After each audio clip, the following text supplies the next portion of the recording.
안녕하세요. 저는 상담심리학과를 졸업하고 서강대학원 EIC에 진학한 강민재입니다. 돌이켜보면 취업이든 대학원 진학이든 어떤 활동을 처음부터 계획적으로 했던 건 아니었어요. 그냥 눈앞에 있는 기회들을 하나씩 해본 거였죠. 그런데 그런 활동들이 결과적으로는 다 도움이 되더라고요. 저 같은 경우엔 과 대표, 학과 스터디 참여, 옴부즈 퍼슨, 교내 근로 같은 활동들을 했던 것 같아요. 처음엔 이게 무슨 의미가 있지? 싶었지만 나중에 자소서를 쓸 때 보면 에피소드와 연결시킬 수 있는 소중한 자료가 됩니다. 이 같은 활동들을 날짜별로 잘 정리해두고 나중에 자기소개서에 어떻게 녹이면 좋을지 구상만 해놓는 것으로 충분한 것 같아요. 팁을 하나 드리자면 어떤 활동과 관련된 에피소드가 있다면 이를 잘 정리해두는 것이 좋습니다. 뭐가 됐든 결국 자신의 경험과 엮어서 이야기할 수만 있다면 무엇이든 값진 경험이 되고 자산이 될 거라고 생각해요. 일련의 활동들을 통해서 나라는 사람이 누구고 어떤 말로 표현할 수 있는지 어떤 경험이 있는지 풀어낼 수 있는 역량만 갖춘다면 어떤 직무를 준비하더라도 도움을 받을 수 있을 겁니다. 그럼에도 유비무환이라는 말처럼 미리 준비해둘 수 있다면 더 좋겠죠. 제가 직업상담사로 재직할 당시에 느꼈던 건 대학생 4학년 때 진로 방향과 목표하는 기업을 정해놨다면 그 자체만으로 엄청나게 앞서 있다는 사실이에요. 미리 준비하라고 얘기했지만 제가 결국 얘기하고 싶은 것은 이 말인 것 같아요. 준비라는 것이 대단히 거창할 필요도 없고 많은 노력을 수반할 필요도 없다. 당연히 더 많은 시간과 노력을 쏟아붓는다면 더 좋은 결과가 있겠지만 여러분들은 아직 어리고 진로에 대해 고민하기엔 부담스러운 시기잖아요. 그래서 작은 것부터 시작하는 거예요. 모든 것에는 시작이 있기 마련이니까요. 우선 내가 무엇 하고 싶은지 생각해봐요. 잘 모르겠을 땐 고용24에서 직업을 검색해봐도 좋고 취창업지원센터 선생님과 이야기를 나눠봐도 좋아요. 어떤 직업이든 기준을 잡아놓는다면 이 직업은 무엇이 좋고 무엇이 싫은지 생각할 수 있는 토대가 생길 거예요. 그럼 이제 그 직업을 기준으로 내가 무엇을 하고 싶은지 다시 생각해 볼 수 있겠죠? 그렇게 직업을 정하면 어떤 역량과 자격을 필요로 하는지 살펴볼 수 있을 거고 이후엔 지금 내가 하는 것들과 나중에 해야 할 것들을 하나씩 구분해 볼 수 있을 거예요. 그렇게 하나씩 천천히 하다 보면 어느 정도 직업에 대한 이해도와 취업을 위해 준비해야 할 것들에 대한 전체적인 윤곽이 잡힐 거예요. 그 다음엔 내가 원하는 기업을 정해보고 그 기업의 이전 채용 공고나 올라오는 공고를 확인해 보면서 자격 요건과 우대사항을 확인해 봐요. 그럼 이제 어떤 회사에 어떤 직업으로 취업하기 위해선 어떤 것들을 준비해야 하는지 알 수 있을 거예요. 이렇게 하나씩 준비하다 보면 재학 기간 동안 해야 할 것들에 대한 커리어 로드맵이 자연스레 생길 거고 목표를 하나씩 천천히 이뤄가다 보면 졸업을 앞두고 있을 때는 남들보다 앞서 있게 될 거라고 장담합니다.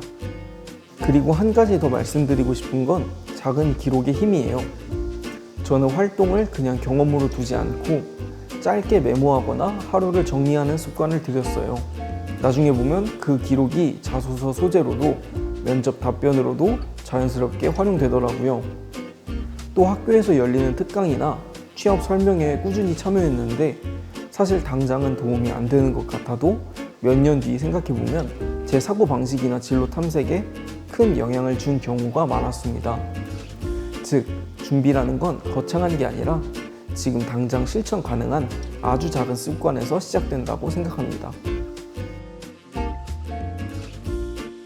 사실 재학 시절엔 빠르게 취업을 해야 한다라거나 자격증을 계획적으로 따야 한다 같은 뚜렷한 목표는 없었어요. 그저 막연하게 졸업 후 대학원에 가야겠다 라는 생각만 있었고 학비를 마련하려면 취업하긴 해야겠지 정도였죠. 그래서 솔직히 말씀드리면 여기 나와서 인터뷰하기 부끄러울 만큼 대책이 없던 학생이었어요. 그러다 운 좋게 자격증을 취득해서 취업해보자 라는 계기가 생겼지만 이상은 높았고 현실은 참담했죠. 자격증 실기 시험 일정이 밀리면서 흐름이 끊겼고 결국 학업도 뒷전인 채 게임에만 몰두하던 시기가 있었어요. 그때는 그냥 그렇게 흘려보냈고 돌이켜보면 정말 아쉬운 시간이에요. 학점도 떨어지고 도전할 수 있는 기회들도 놓쳤죠. 이를 벗어나게 된 계기는 별거 없어요. 소위 발등에 불똥 떨어졌다 라는 표현처럼 취업해야 할 시기가 임박했었거든요. 이번 기회가 아니면 내가 원하는 취업계를 쓸 수도 없고 앞으로 취업을 위해서 시간이 1년 정도 미뤄질 거다 라고 생각하니까 정신이 번쩍 들더라고요.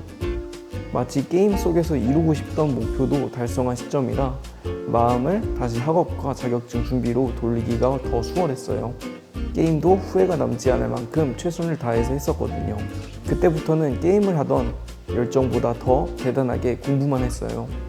감기에 걸리고도 병원에 가는 시간이 아까워서 버티고 잠을 줄여가면서 틈틈이 공부만 했던 것 같아요. 당일에 첫 강의가 시작되기 전에 일어나고 하루의 일과가 끝나면 독서실에서 새벽까지 공부했죠.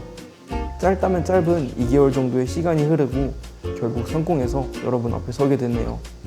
그래서 저의 경우를 빌어서 여러분들에게 드리고 싶은 말은 기왕 해볼 거면 정해진 기간 내에서 열심히 해봐라 라는 거예요. 그게 게임이 됐든 취미생활이 됐든 다른 목표가 됐든 말이에요. 그때 해볼 걸 이라는 후회를 뒤로 남기는 것보단 그게 낫다고 생각해요. 하지만 중요한 건 정해진 기간 내인 거 아시죠? 기약 없이 시간 가는 줄 모르고 너무 몰두하다가는 여러분의 계획에 차질이 생길 수도 있으니까요. 물론 그건 나름의 의미가 있긴 하겠지만요. 저도 놀 땐 놀았지만 임박했을 때는 결국 해냈잖아요. 여러분들도 반드시 해낼 수 있으니 다시 돌아올 수 있는 여지만 남겨놓고 할 수 있는 기회가 있을 때 해보는 것도 후회 없는 선택이라고 생각해요.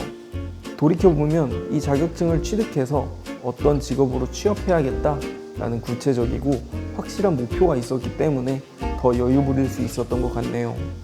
저는 그 목표가 자격증이었지만 여러분에게는 다른 게 될 수 있습니다. 어떤 분에겐 특정 기업이 될 수도 있고 누군가에겐 대학원, 또 다른 사람에겐 해외 경험일 수 있겠죠. 중요한 건 목표가 있는 사람은 방향을 잃지 않는다라는 겁니다. 방황은 누구나 하지만 나침반이 있다면 결국 돌아올 수 있습니다. 목표가 바로 그 나침반이 되어줄 겁니다. 방황의 시간도 결국 저를 단단하게 만들어줬어요. 그때의 경험 덕분에 저는 지금 학생들을 상담할 때 더 공감할 수 있고 실패나 좌절을 겪는 후배들에게 괜찮다, 다시 시작할 수 있다 라는 이야기를 자신 있게 해줄 수 있습니다. 오히려 완벽하게 준비된 사람보다 이런 시행착오를 겪어본 사람이 더 오래 버틸 수 있다는 걸 현업에서 많이 봐왔거든요. 그래서 후배분들께 꼭 전하고 싶은 건 방황의 시간이 결국 헛되지 않으니 스스로를 너무 책망하지 말라는 거예요. 중요한 건 거기서 어떻게 다시 일어서느냐입니다. 제가 직무를 선택하게 된 계기는 사실 특별하지 않았어요. 어느 날 교수님의 강의를 듣다가 딱 느낌이 왔어요. 이 직업으로 취업해야겠다. 정말 단순했죠. 그래서 제 직무 선택 과정은 좋은 예시는 아닐 수 있어요. 대신 저는 직무를 선택한 뒤 어떻게 준비해 나갔는지에 대해 말씀드리고 싶어요. 직무를 선택한 뒤로 어떤 것들을 준비하면 좋은지, 직무의 핵심 키워드가 무엇인지, 나의 경험과 빗대어 생각했을 때 무엇을 녹여낼 수 있는지 생각했던 것 같아요. 가장 먼저 그 직업을 실제로 하고 있는 사람들의 브이로그를 찾아봤습니다. 왜냐하면 채용 공고에는 자격 요건과 우대사항 같은 공식적인 조건만 담겨 있거든요. 하지만 실제 현장에서 일하는 사람들의 모습은 그보다 훨씬 많고 때로는 더 중요한 걸 알려준다는 걸 깨달았기 때문이에요. 예를 들어 채용 공고에는 단순히 의사소통 능력 필요라고 적혀 있지만 브이로그를 보니 선배들이 하루 종일 팀과 협업하며 조율하는 모습이 나오더라고요. 그걸 보면서 이건 단순히 발표만 잘하는 게 아니라 상대방의 말을 듣고 조율하는 힘이 필요하구나 라는 걸 느꼈죠. 이런 식으로 현실과 공고 사이의 간극을 이해하는 게 직무 준비의 중요한 첫걸음이었습니다. 제가 취업 준비에서 가장 잘했다고 생각하는 건 이력 및 자기소개서 노트를 만든 것이에요. 평소에 스펙이나 경험을 쌓으면 막상 자기소개서를 쓸 때 잘 기억이 나지 않잖아요. 그래서 저는 아주 사소한 경험이더라도 파일에 정리해 두었습니다. 이렇게 정리해 둔 게 나중에 자소서에 작성할 때 소재 창고가 되어줬습니다. 면접 때도 그 파일을 보며 기억을 되살릴 수 있었고요. 작은 습관이었지만 나중에는 엄청난 차이를 만들었습니다. 중요한 건 우리가 평가받는 자리에 놓였을 때 쓸 수 있고 말할 수 있는 내용이 한정적이라는 거예요. 모두가 비슷한 자원을 가지고 있는데 어떤 사람은 합격하고 어떤 사람은 불합격해요. 그 차이가 어디서 올까요? 바로 그 한정적인 자원을 얼마나 잘 활용하냐에 달린 거죠. 같은 경험을 가지고 있더라도 이를 단순히 열거하거나 나의 생각을 첨가하지 않고 말한다면 그건 무미건조한 정보에 불과해요.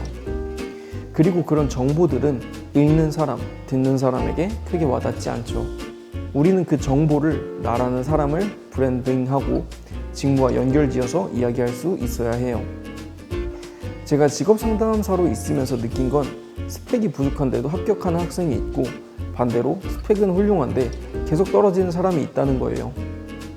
그 차이는 결국 자기 PR에서 갈려요. 아무도 나의 이야기를 대신해 주지도 먼저 관심을 가져주지도 않아요. 내가 먼저 나서서 단순히 정보로 남아있을 수 있는 이야기를 그 사람의 마음에 와닿을 수 있도록 가공해야 해요. 이런 것들을 평소에 얼마나 기억하고 있고 직무와 관련성이 높은지를 파악해서 내놓을 수 있는지, 그리고 얼마나 나만의 이야기로 잘 가공할 수 있는지가 취업에 있어 다른 것들보다 중요한 역량이에요. 새로운 경험을 쌓고 역량을 채워나가는 것도 좋지만 여러분도 오늘부터 작은 습관을 하나 만들어 보세요. 새로운 경험을 했을 때 그걸 잘 정리해두고 직무와 연결해서 한 줄이라도 써보는 겁니다. 그러면 나중에 취업 준비를 할 때 여러분만의 차별화된 이야기 창고가 만들어질 겁니다. 저는 직무를 준비하면서 단순히 스펙을 채우는 데 그치지 않고 제 성향과 잘 맞는지를 계속 점검했어요. 이를 위해서 실제 근무하는 선배들과 짧게라도 이야기를 나누거나 온라인 커뮤니티에서 현직자들의 솔직한 경험담을 찾아보기도 했습니다. 덕분에 내가 이 일을 할 수 있을까? 라는 불안 대신 이 부분은 내가 정말 강점이 있구나 라는 자신감을 얻게 되었죠. 결국 취업은 나와 회사가 서로 맞는 퍼즐을 찾는 과정이기 때문에 무조건 준비만 하기보다 나 자신을 더 잘 이해하는 과정도 병행하는 게 필요하다고 생각합니다. 사실 작년에도 홈커밍 데이에 초청돼서 후배들을 대상으로 짧은 강연을 했었어요. 그때 제 마음가짐도 내가 재학생일 때 들었으면 좋았을 얘기를 해주자 라는 생각이었고요. 그래서 마냥 달콤한 이야기보다는 조금 더 현실적인 이야기를 해줘야겠다고 생각했어요.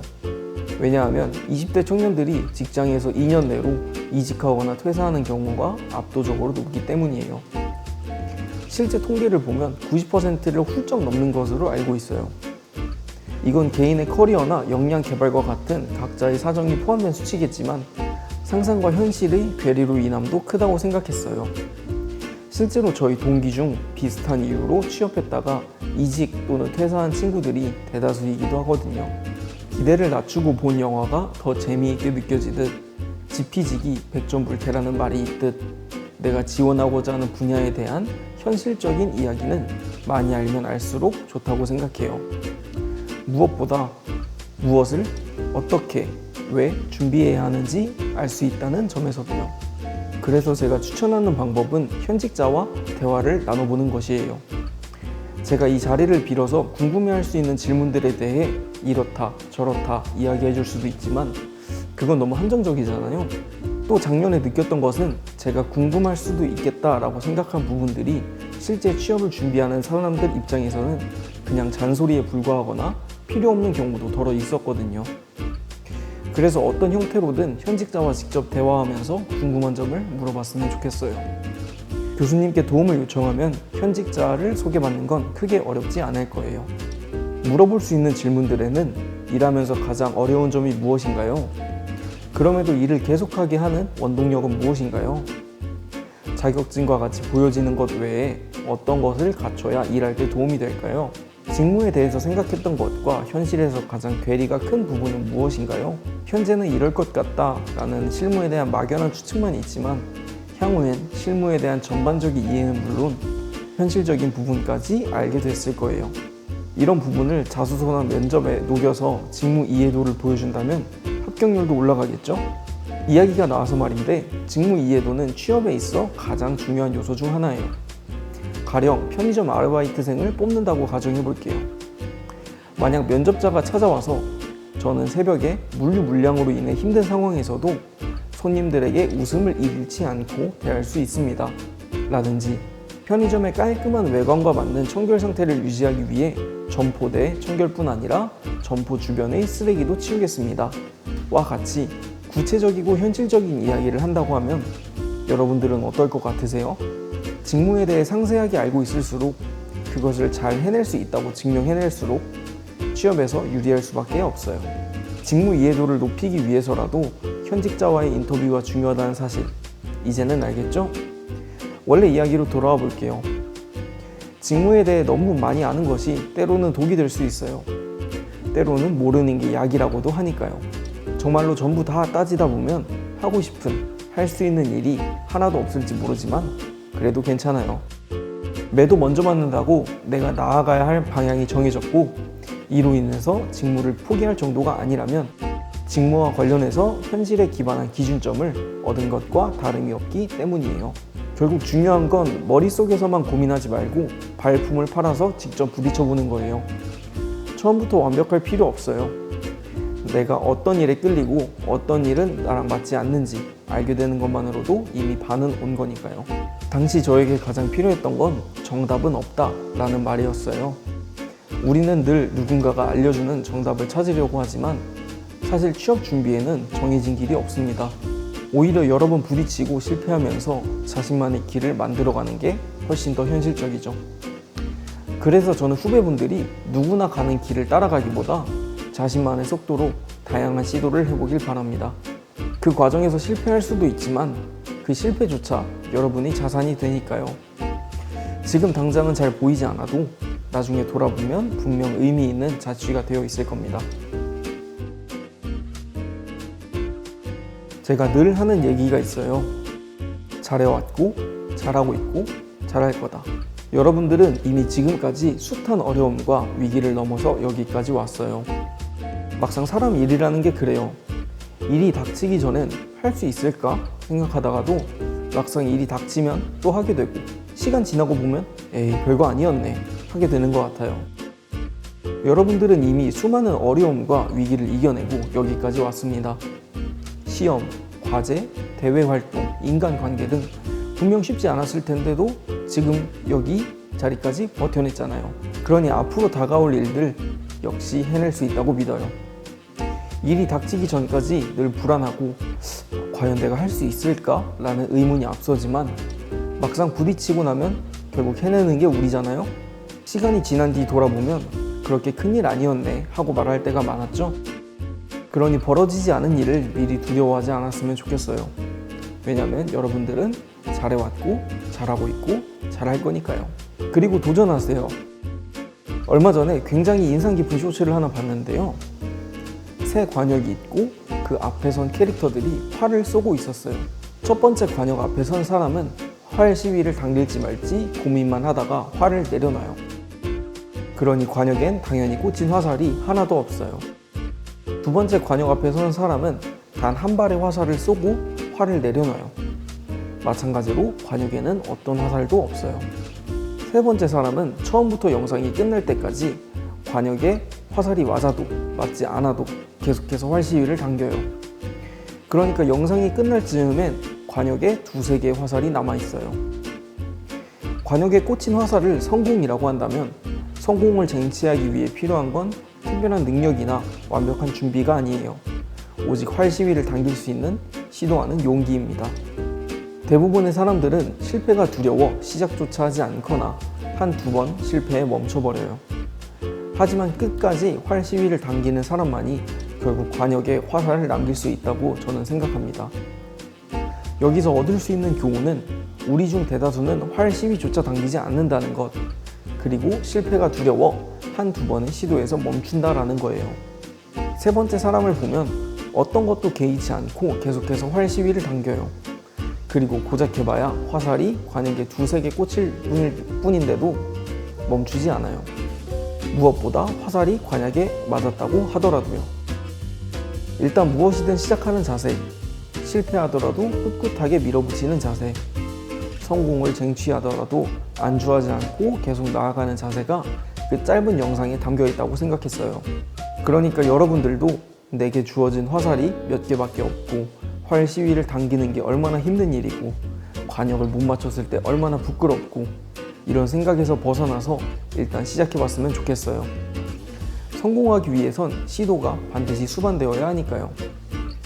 그리고 남들의 시선이나 다른 이유 때문에 시도하지 못한다면 나중에 후회할지 몰라요. 그러니까 해볼까? 라는 생각이 들었을 때 일단 시도하는 태도, 그 태도가 여러분들의 관역에 화살을 남기는 양분이 될 겁니다. 무엇보다 중요한 것은 도전은 꼭 큰일일 필요가 없다는 거예요. 작은 발표를 하는 것도, 공모전에 지원하는 것도, 동아리에서 새로운 역할을 맡아보는 것도 전부 도전입니다. 그런 작은 시도들이 쌓이고 쌓여서 결국엔 큰 성취로 이어질 거예요. 마지막으로 꼭 전하고 싶은 건 여러분은 이미 충분히 잘하고 있다는 사실입니다. 지금 이 자리에 와 있는 것 자체가 여러분이 끊임없이 노력해왔다는 증거예요. 앞으로 수많은 선택의 기로에 흔들리겠지만 두려움 때문에 멈추지 말고 일단 한 발 내딛어 보세요. 설령 그 길이 정답이 아니더라도 여러분은 다시 돌아와서 다른 길을 선택할 수 있는 힘을 이미 가지고 있습니다. 결국 중요한 건 완벽한 선택이 아니라 선택을 이어가는 용기라는 걸 꼭 기억해 주셨으면 좋겠습니다. 감사합니다.